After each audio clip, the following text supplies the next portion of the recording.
Hello everyone and welcome to another Star Wars figure review. Rounding off our Clone Wars Jedi trio of reviews, we're going to take a look at one last Jedi today, and it's this little guy. Not much to him, but this is of course Piell, who is a Jedi who, like size 18 that I previously reviewed, has shown up in the prequel trilogy quite a bit, and he also has quite a significant role in the Clone Wars Season 3 as well.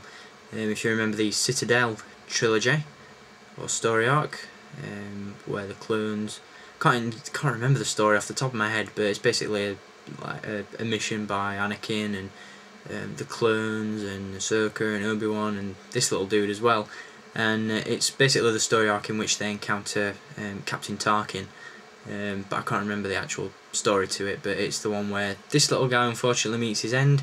And also it sees the death of ARC Trooper Echo as well, so quite a symbolic story arc and quite an important one in the Clone Wars saga. Before I get on to this figure though, I'm going to give you a look at the packaging that it comes in. Got a very mean looking image on the top of the card there with quite a big frown on his face. Never a happy chappy, this guy. As is seen on the back of the packaging, you've got another image of Piell from the Clone Wars. Got a nasty gash down his eye as well, as you can see. Got an image of the figure there, character description below, and the rest of the way it's pictured across the bottom.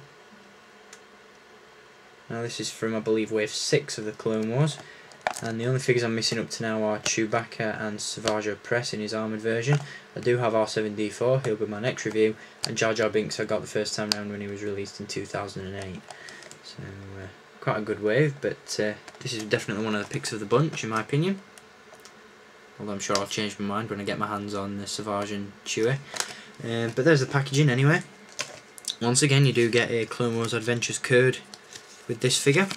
So as you all know by now, freeze the frame and snatch up the code.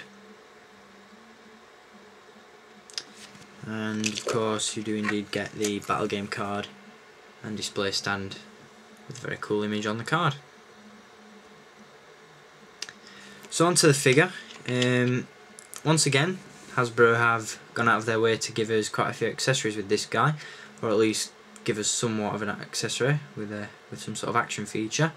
In terms of overall accessories, basically all you get is his trademark lightsaber, which is a slightly modified, by the looks of it, version of Yoda's. Obviously it's a similar length, but the hilt is slightly different.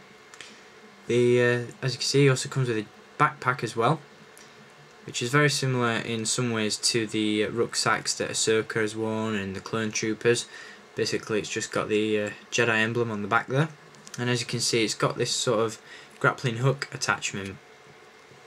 And as we talked about on the Boring Conversation Anyway podcast, where we hinted at a bit of innuendo towards this guy, he does have for lack of a better word, small and fiddly knob on the side of the back, the side of the packaging.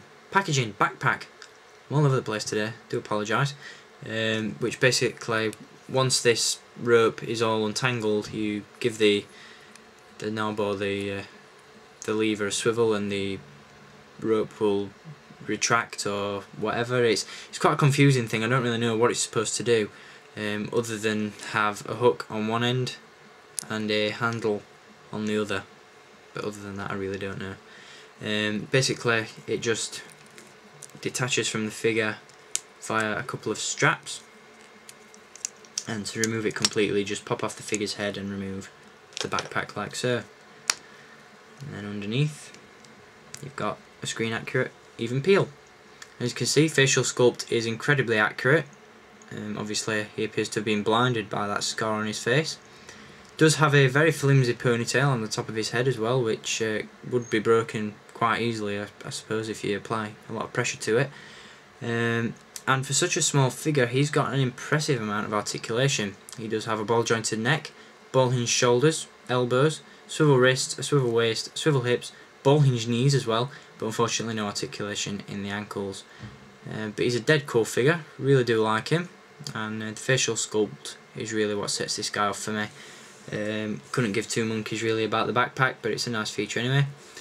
And once again, unfortunately, I'm going to have to cut this review a little bit short because the battery's about to die on my camera. But I hope you've enjoyed having a look at Even Piell, and I'll be back with one more review from this new Clone Wars set next. So until next time, keep collecting, and may the Force be with you.